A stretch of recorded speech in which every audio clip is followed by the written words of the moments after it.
This news brought to you by Best Doctor Education, professor colony, Una. एक समय में जब सरकार महिला सशक्तिकरण को सर्वोच्च प्राथमिकता दे रही है, आई जानीपुर निवासी स्वर्गीय सरदार जगजीत सिंह की पत्नी तरणप्रीत कौर जम्मू में पिछले 7 वर्षों से अपने बच्चों के लिए न्याय की मांग के लिए दर-दर भटक रही है। उनके ससुराल वालों द्वारा उनके साथ धोखाधड़ी और संपत्ति की लूट की गई, लेकिन उनके खिलाफ आज तक कोई कार्रवाई नहीं की गई है।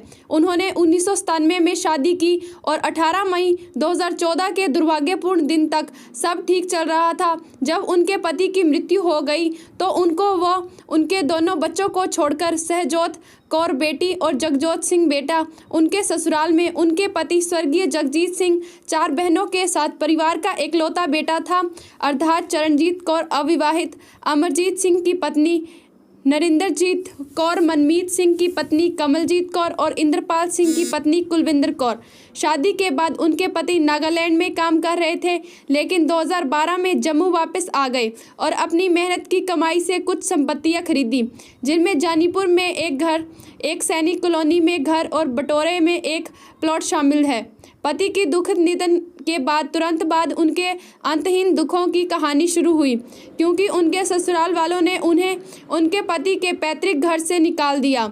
उनके बच्चों के साथ तालाब खटिकन जम्मू और उनके सारे गहने और अन्य कीमती सामान छीन लिया गया, लेकिन कुछ वरिष्ठ नागरिकों के हस्तक्षेप से संपत्ति के 50-50 वितरण के संबंध में एक आपसी समझौता किया गया था, लेकिन वहां भी उन्हें धोखा दिया गया, क्योंकि उनके केवल फर्नीचर आइटमें प्रदान की गई, जबकि अन्य सभी चीज़ें और संपत्तियां जब्त कर ली गई थी। उसके बाद वह जानीपुर में एक घर में रहने लगी, जिसे उनके पति ने खरीद लिया था, लेकिन जल्द ही उनको पता चला कि उनका दूसरा घर, जो उनके पति के नाम पर सैनिक कॉलोनी में था, वह भी ससुराल वालों द्वारा उनकी जानकारी के बिना ही एक साजिश के तहत बेचा गया। उन्होंने गंभीर परिणाम भुगतने और जानीपुर के घर पर रोक लगाने की धमकी भी दी।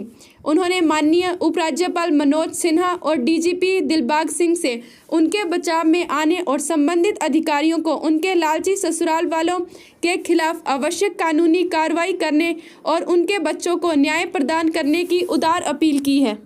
आप सबका थैंक यू करती हूँ कि आप मेरे शॉर्ट नोटिस पे सारे आए यहाँ पे।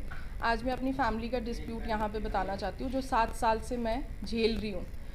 असल में मेरी शादी हुई है 97 में और उसके बाद 2014 उसके बाद मैं नागालैंड चली गई और फिर 2012 में मैं नागालैंड से अपने हस्बैंड के साथ आई। मेरे हस्बैंड का वहाँ पे बिज़नेस था और 2012 में जब मैंने यहाँ पे शिफ्ट किया, उसके बाद 2014 में मेरे हस्बैंड की डेथ हो गई। उसके बाद फ्रॉम द फर्स्ट डे, जिस दिन मेरे हस्बैंड की डेथ होती है, उसी दिन से मेरे इन लॉज ने मुझे हरासमेंट करनी शुरू कर दी। फ्रॉम द फर्स्ट डे, जैसे हम संस्कार करके आते हैं तो शाम को ये शो डाल देते हैं कि हमने मेरे हस्बैंड का नाम Jagjit Singh, short name Monte है, कि हमने मोंटो का कड़ा सेल कर दिया। गोल्ड का जो मेरे हस्बैंड ने 5 तोले का कड़ा पहना हुआ था, इन्होंने कहा कि हमारे पास कोई पैसे नहीं थे, तो इसलिए हमें ये 10 दिन करने के लिए कड़ा बेचना पड़ा। तो हमने बोला चलो कोई प्रॉब्लम नहीं, अभी कि वहाँ पे हमारा खुद का पेट्रोल पंप का बिज़नेस था और बहुत अच्छी अर्निंग थी। और फ्रॉम 88 में मेरे हस्बैंड नागालैंड गए। फ्रॉम 88 से लेके 2000 समझ लें आप 12 तक, जब तक हम नागालैंड रहे, वहाँ से जितनी भी इनकम आई है, वहाँ से जितना भी पैसा आया, मेरे मदर इन लॉ और मेरी सिस्टर इन लॉज के अकाउंट्स में आया।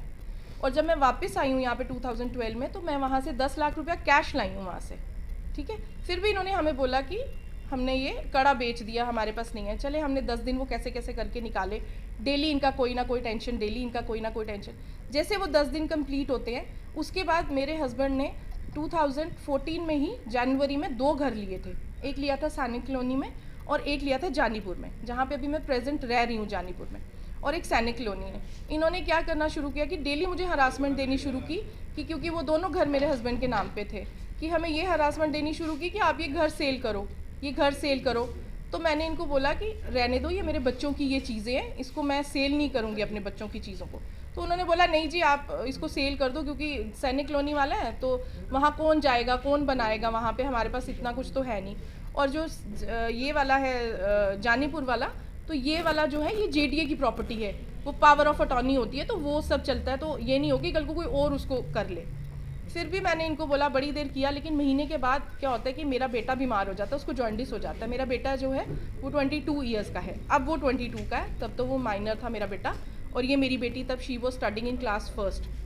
उसके बाद इन्होंने क्या किया कि मुझे, मेरे बेटे को जैसे जॉइंटिस होता है, मेरा बेटा हॉस्पिटल में एडमिट होता है और मेरी जगह कोई और तरनप्रीत कौर, पहले किसी और को वहाँ पे तरनप्रीत कौर बना के ये सैनिक कॉलोनी, और जब ये वहाँ से एडवांस ले लेते हैं, बयाना ले लेते हैं 2 लाख का, उसके बाद ये मुझे बताते हैं कि हमने बयाना ले लिया वहाँ से, जबकि मैं इनको मना करती हूँ कि प्लीज़ मुझे अपना घर नहीं सेल करना, बयाना नहीं दें आप, मैं नहीं लूँगी बयाना।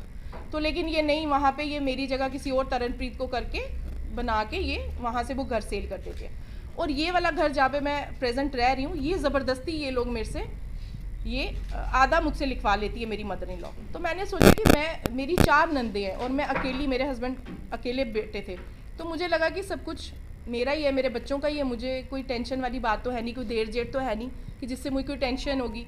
तो ठीक है, कोई बात नहीं, मैंने इनके साथ ही रहना है, तो कोई बात नहीं अगर इन्होंने कर दिया तो। मैंने आधा उनको दे दिया और ये वाला घर इन्होंने, फिर हमने इन्होंने फिर मुझे, मेरे बेटे को जब इन्होंने अपने यहाँ से जॉइंटिस की जब रिपोर्ट ज़्यादा बढ़ गई, बेटा ज़्यादा बीमार हो गया, इन्होंने उसको नानी के घर भेज दिया, क्योंकि इनके माइंड में वो चल रही थी चालें कि हमने सैनिक कॉलोनी वाले घर को कैसे कैप्चर करना है, ये करना है। इन्होंने उसको कर दिया, बेटे को नानी के घर भेज दिया। थोड़े दिन के बाद मेरा गॉल ब्लैडर का ऑपरेट था, मुझे भी नानी के या मेरी मम्मा के यहाँ भेज दिया कि भाई हम नहीं सेवा कर सकते, आप इसको भी ले जाओ। और मुझे भी वहाँ पे भेज के फिर इन्होंने हरासमेंट स्टार्ट की। कभी एक ननद आती है लड़ने के लिए, और एक जो ननद है, जो सबसे बड़ी ननद है, वो मेरी सगी चाची है, वो मेरी चाची हैं सगी। और सबसे ज़्यादा प्लानिंग उन्हीं की थी, क्योंकि हम लोग जॉइंट फैमिली में रहते हैं, मेरे पेरेंट्स की यहाँ पे जॉइंट फैमिली है, दीवारें नहीं है। तो वो वहाँ पे मुझे हरासमेंट, डेली की हरासमेंट की, ये जानीपुर वाला घर जो हमने आधा आधा किया, इसको भी अब सेल कर दो, ठीक है। जब मैं वो नहीं मानी, मेरे हस्बैंड को जब 6 महीने होते हैं, फिर ये मुझे घर से निकाल देते हैं। मेरा गोल्ड, मेरी गाड़ी थी, मेरी गन थी, मेरे हस्बैंड के नाम की गन थी, इन्होंने सब रख ली अपने पास। ये 2014 की बात सुना रही हूँ। फिर इन्होंने थोड़े दिन के बाद, जब इन्होंने मुझे भी वहाँ भेज के, फिर इन्होंने मुझे बोला कि ठीक है, जब सबने मतलब इस चीज़ के लिए जब ऑब्जेक्शन की, तो उन्होंने कहा ठीक है, हम गुरुद्वारे में बैठ के फैसला करवाते हैं, लेकिन लेडीज़ कोई नहीं आएंगी, जेंट्स बैठेंगे उस फैसले में। तो उस फैसले में मेरे यहाँ से मेरे मतलब कि बुआ के हस्बैंड्स वगैरह, मेरे मास्टर जी, मेरे फादर और मेरे चाचू वगैरह, ये सारे जाते हैं, और उनकी तरफ से भी जेंट्स आते हैं, लेकिन उनके साथ लेडीज़ भी आती हैं उस फैसले में। और उसके बाद वहाँ पे फैसला होता है कि जो भी प्रॉपर्टी है, गोल्ड को छोड़ के जो भी प्रॉपर्टी है उसको 50-50 कर लेते हैं। लेकिन इन्होंने वहाँ पे गुरुद्वारे में बैठ के ये फैसला हो गया। लेकिन जब गुरुद्वारे से हम वापस जाते हैं, ये गुरुद्वारे में जो फैसला हुआ, ये हुआ 18 नवंबर को। 12 नवंबर आज की डेट, जिस दिन मैं अपने मतलब 11 नवंबर को मेरे हस्बैंड को 6 महीने होते हैं, और 12 नवंबर को मैं जानीपुर वाले घर पे जाती हूँ के लिए कि क्या है वहाँ पे जो एक ताला हमने लगाया था, जिसकी एक चाबी मेरे पास थी और एक मेरी इन लॉज के पास थी, क्योंकि हम बीच बीच में जाते थे उसको सफाई करवाने।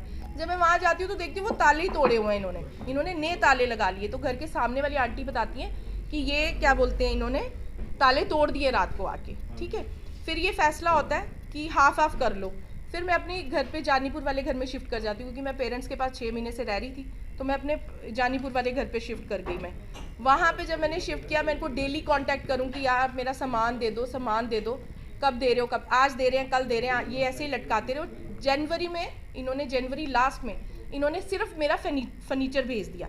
हमारे घर से 2-3 बंदे जाते हैं और फर्नीचर भेज दिया, बोला कि गोल्ड अभी नहीं दे सकते, किसी के पास रखवाया हुआ है, जब आएगा तो हम आपको दे देंगे। फिर ये मुझे लटकाते रहे, जब हम कॉल करें, हाँ दे देंगे, हम कोई खा थोड़ी जाएंगे आपका गोल्ड, ये वो, गुरुद्वारे में बैठ के फैसला हुआ है।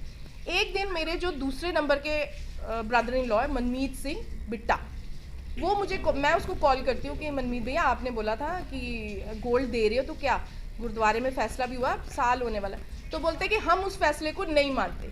ये मनमीत सिंह के वर्डिंग्स थे कि हम इस फैसले को नहीं मानते। मैंने कहा आप गुरुद्वारे के में बैठ के गुरुद्वारे के फैसले को नहीं मानते? उन्होंने कहा नहीं जी, हम गुरुद्वारे के फैसले को नहीं मानते, तूने जो करना है तू कर ले। क्योंकि वो TS वजीर के साथ होता था मनमीत सिंह, तो उसको उस चीज़ का बड़ा वो था। वो कहता था मैं उनके साथ, वजीर साहब के साथ हूँ, तू जो कर सकती है तू कर ले। फिर मैंने बोला कि मेरे पास कुछ है नहीं, और मेरे पेरेंट्स भी हैंड टू माउथ है, इतना तो कोई करोड़पति है नहीं है कि मैं इनके पास जाके या इनके ऊपर अब बर्डन डालूंगी कि कोच का या ऐसा या कुछ। मेरे बच्चे भी बहुत छोटे थे तब, ये बिल्कुल छोटी थी, फर्स्ट में पढ़ रही थी, बेटा भी मेरा 10th में पढ़ रहा था। तो मैंने पहले जॉब स्टार्ट की तनिष्क में एज अ सेल्स गर्ल, 6 महीने मैंने वहाँ पे जॉब की। उसके बाद फिर मैंने 2015 में 13 जुलाई को मैंने स्टेट टाइम्स ज्वाइन किया एज अ रिसेप्शनिस्ट। मैंने 7 साल वहाँ पे काम किया, और मेरी एक एक घर की जो रिपोर्ट मैंने अपने जो मेरे विवेक सर हैं, हमारे चीफ एडिटर हैं, मैं उनसे बात करती थी। हमारे जितनी मालूम मैम है और हमारे जितने भी रिपोर्टर्स हैं, मैं सबको अपनी बात सुनाती थी कि मेरे साथ ऐसा ऐसा हो रहा है। तो उन्होंने बोला कोई बात नहीं, तुम एक बारी पर्सनली जाके तरलोचन सिंह वज़ीर को मिलो। जब वो तुम्हारे को इतना वो बता रहा है कि मैं उनके वज़ीर साहब के साथ काम करता हूँ, तो तू क्या कर लेगी क्या नहीं कर लेगी, तो एक बारी उनके साथ जाके बात कर। मैं उनके पास भी गई, लेकिन उधर भी मेरी कोई सुनवाई नहीं हुई, क्योंकि वो मनमीत उनके साथ था, तो उन्होंने मेरी कहाँ सुननी थी, उन्होंने मेरी कुछ नहीं सुनी वहाँ पे। उसके बाद फिर इन्होंने एक नया गेम स्टार्ट किया।